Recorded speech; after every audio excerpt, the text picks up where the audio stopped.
Hello there, this is Big Benedict. We're playing Resident Evil 5 on Professional difficulty. This is my guide, and we are on Chapter 5-2, Experimental Facility.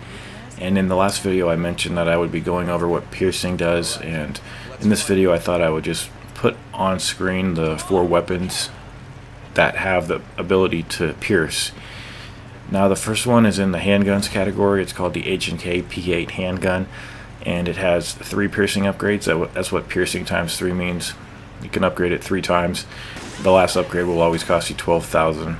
And then beneath that, there's a space in between, and I've put the machine gun, which has the piercing, which is the H&K MP5, and that has a piercing of times 2. And then obviously the magnums both have piercing attributes. The M29 and the well, it's off the screen now, but it's the L something. So what piercing does is bullets will penetrate defensive armor of enemies, riot shields, things of that nature, and the bullets will penetrate through multiple targets. So you can have one bullet go through 2 guys and end up hitting the 3rd guy in a line. So it's something that is not necessary until you start fighting the enemies that have all of the body armor and the knee pads and the shoulder, all the gear that protects them. So that's what piercing is, and that's what I just wanted to go over at the beginning of this video, because from this point forward it's going to be pretty common to have a lot of gunfights like this, which are similar to Gears of War. So, but it doesn't play as well as Gears of War, and that's one of the problems, because you can't even move. Once you're glued to cover, that's it. There's no moving along the cover, and it's tough. But if you put the bullet-proof vest on, you have a little bit more of an easy time. But I've taken it off, and there's not much of a difference on this difficulty, because you're just down to the red immediately regardless. So a lot of long fights in this chapter. I'm dripping with sweat because it's about 90 degrees in my room, maybe 85. I've had to turn one of the fans off behind me because I just can't have 2 fans on and do the commentary. It's too loud. So I just have to settle with one of the fans in my window for the time being and just, do this shirtless, because it's too hot to wear a fucking shirt in summertime. I used to love summer as a kid. Now I fear it as an adult, because every day is a battle with the heat, and it's sad, pathetic, and depressing. But we're playing a great game, so we'll just have to, put our feelings of sorrow aside for the time being. So I think you get a checkpoint coming up, and there is a door to the left with an item over there, and then you'll spawn an enemy if you go over to the left. So piercing is something that isn't really explained in the game, but I wanted to talk about it so that you guys know what it is. Okay, so we're just going to take that guy down, finish him off, get the item in this room. There's a boss battle at the end of this chapter with Ouroboros, and it's one of those ones where I didn't think I would beat him ever on veteran, and on this difficulty it took about 10 tries. I finally beat him. It's all about having the weapons at high damage levels. It's all about that. So if Sheva will open the door for us, go on to the next section. These are just awkward fights, to be brutally honest.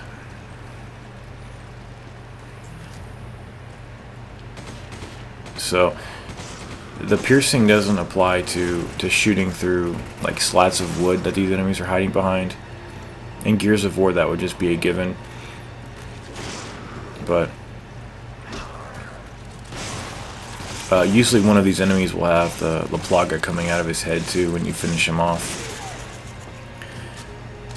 But if you finish an enemy off with a quick time event, you don't get that. So that's one way to avoid those if you want to.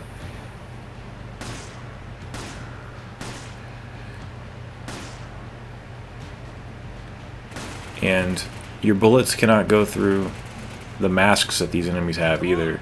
That's one of the things that I think they should fix in this game for piercing. But that's the limitations of it, to be sure. That's why I'm not even shooting his head, because I know it doesn't work. So what I would recommend here is having a handgun and having the machine gun with the piercing upgrades.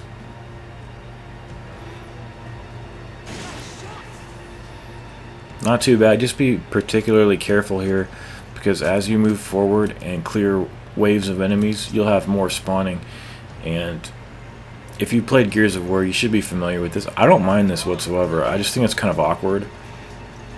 But I've never played the other Resident Evils. I might someday, but I really don't think though there will be my cup of tea, because I like it. I like the class of games that 4 and 5 are. I'm really not into, solving puzzles and doing like an RPG kind of game. Not that I know the slightest thing about Resident Evil.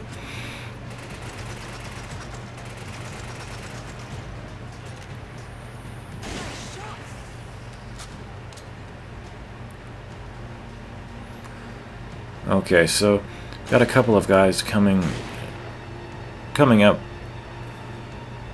Ouroboros. The thing about these boss battles, I noticed it on the Bat boss that we fought in one of the earlier chapters. I think one chapter back.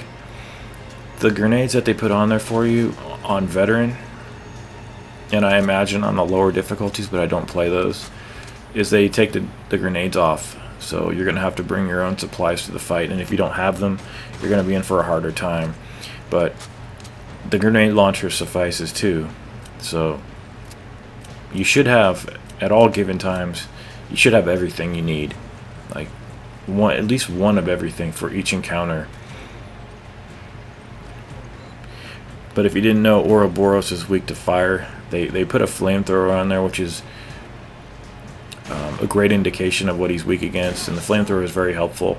So if you use the flame grenades, you'll also be able to deal damage. The thing is, you deal damage to him when his horns are coming out of his body, and to get those you have to stagger him, and you can do that by shooting the gas tanks that he grabs, like we've done before on him, or you can use like the grenade launcher. A couple of well-placed grenade launchers to his weak spots will put him in stagger status. So I realize that not everybody needs a guide for this game, especially a game that came out 6 years ago. But we all come to these games as we come to them, so.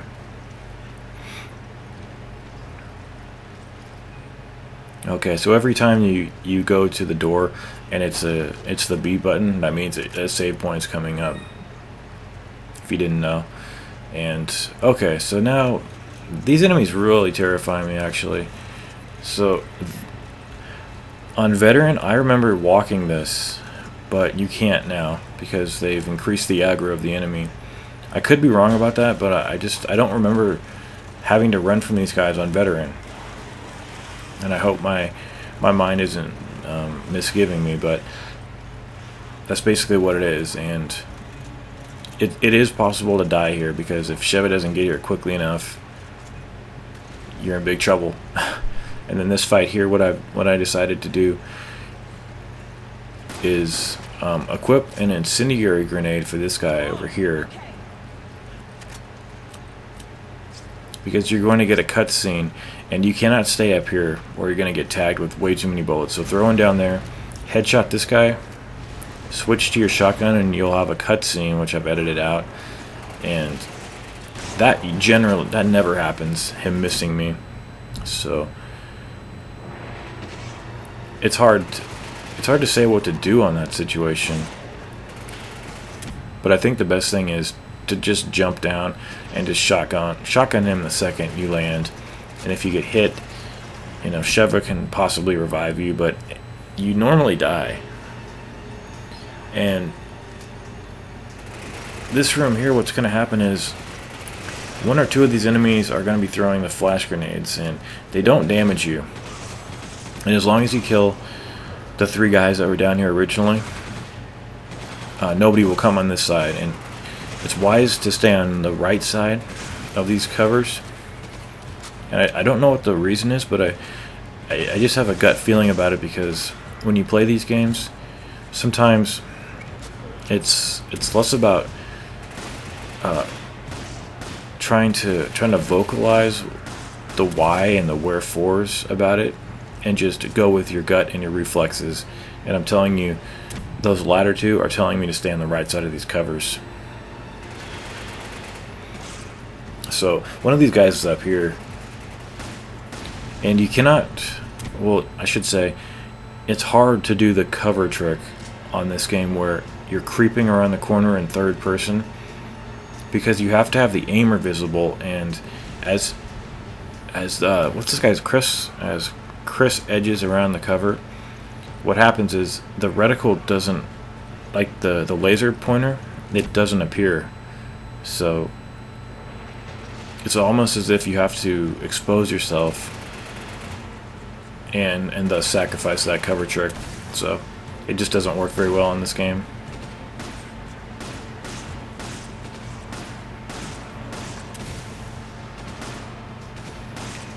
Not a fun section, but it's not difficult.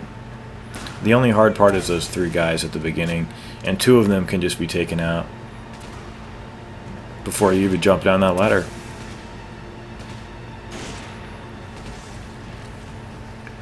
So I apologize if these commentaries have not been as good as I wanted them to.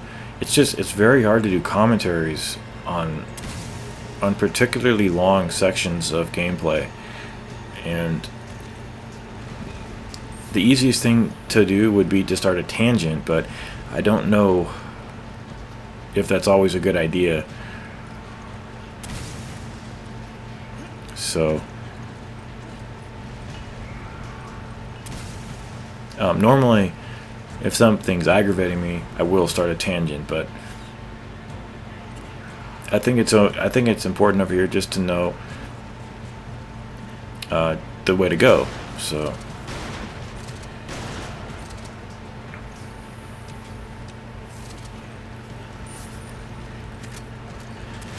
I'm just trying to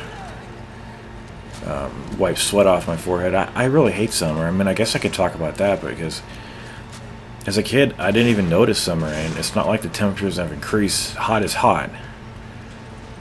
But I'm not sure why I'm more sensible to summer now that I'm an adult.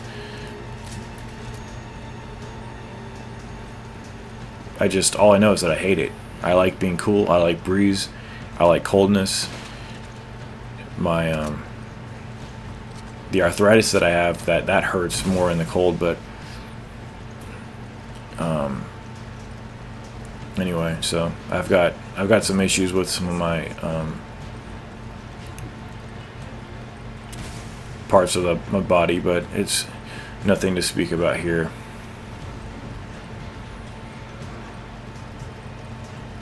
I really don't like these chapters. I like chapter 6, the boat chapter, when you're on the deck of the boat. That's a fun chapter. So a checkpoint coming up, and it's a good checkpoint. Make sure you snipe some of these guys. Make sure you have a lot of rifle ammo is very helpful on these latter stages. So just hit as many people as you can actually see until you jump down. And I think the left conveyor belt moves you a little bit faster, but it might alternate. So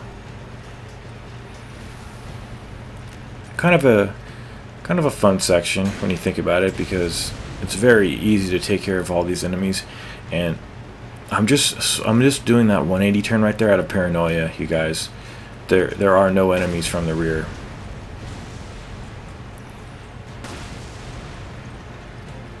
So I'm really looking forward to finishing up this game and starting the DLC. I just don't think there will be time enough after that. And wait, when does God of War come out? A week from next Tuesday. So that's not enough time.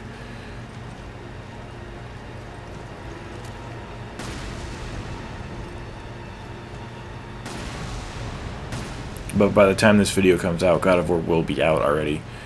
And it's not like it's anything new. The goddamn game came out in 2010.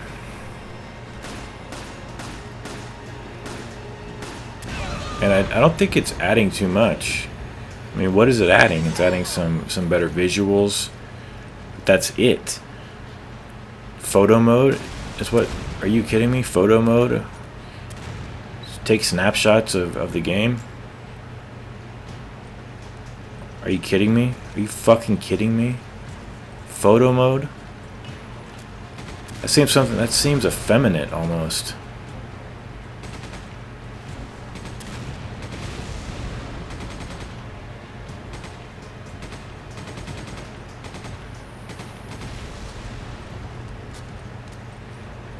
So you are making progress over here.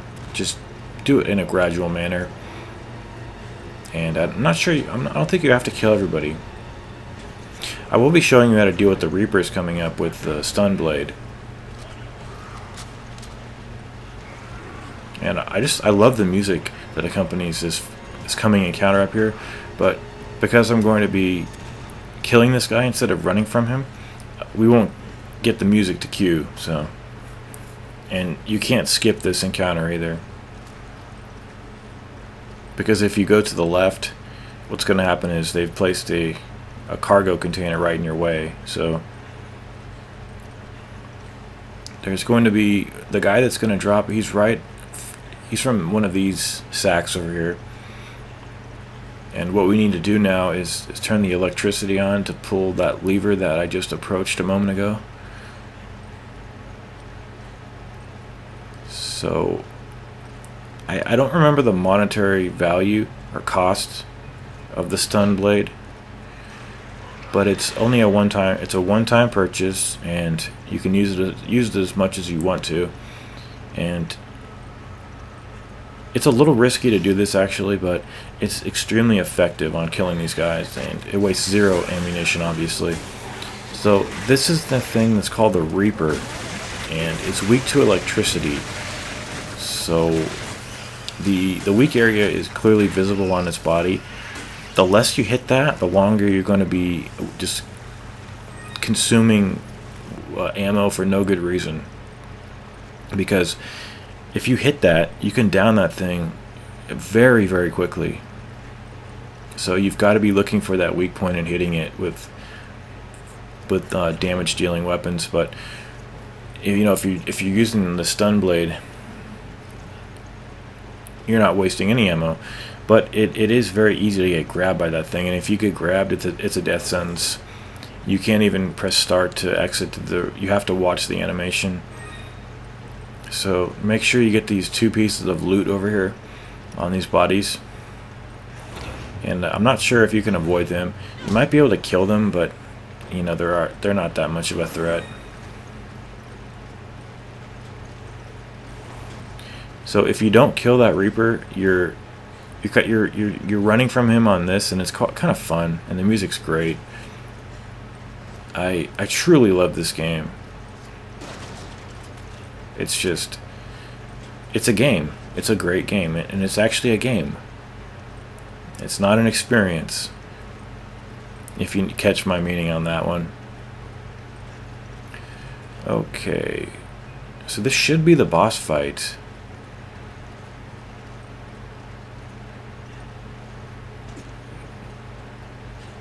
Okay, so I think this is the boss fight.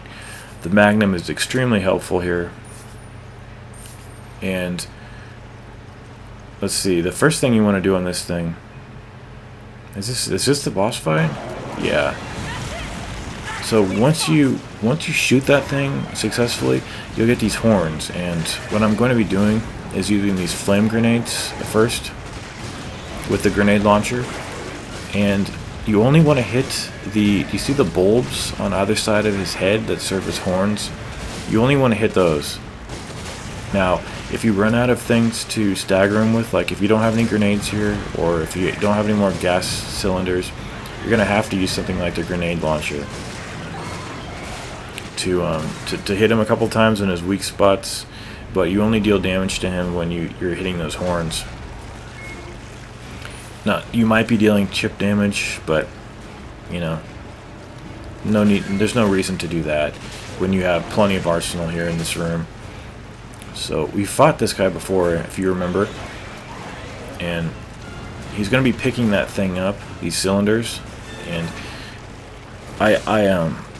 I know for a fact that in one of these shelves there were 2 incendiary grenades on Veteran, and now they're gone. So that's kind of bullshit when you think about it. Because I remember continually running over to that shelf and grabbing those on Veteran. But use the Magnum, and what you can do, what's going to happen is the charging mechanism for the flamethrower is going to kick in at about, you saw the cutscene a moment ago. You're not forced to use that though, although it does really good damage on the horns.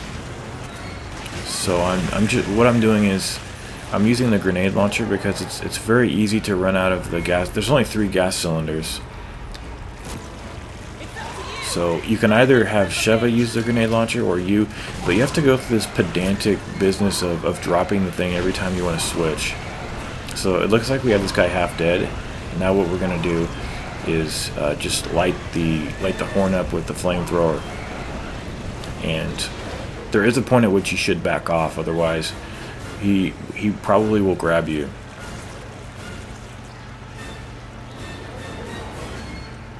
And other tips of advice, like if you watch when I first came into this battle and got that cutscene, like the very first cutscene, he puts the horn away very, very quickly, so it's only possible to get about like maximum of maybe 2 shots. Just don't be overzealous on the first one because they really limit that. So here he is staggered. We're gonna run up to him, use the flamethrower, and he should almost be dead.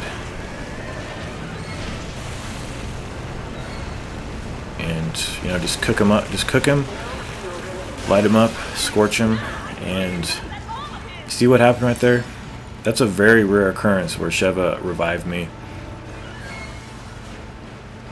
So it looks like the flamethrower is out of juice. So you don't have to put it back on there. You can just drop it by switching any of the weapons. And at this point, since I've used all the cylinders, what I'm going to do is stagger him with a grenade. And these will work very well. So the more of these you have, the easier your time is going to be. You just use the Magnum, and you'll be able to drop them really quick. Take care.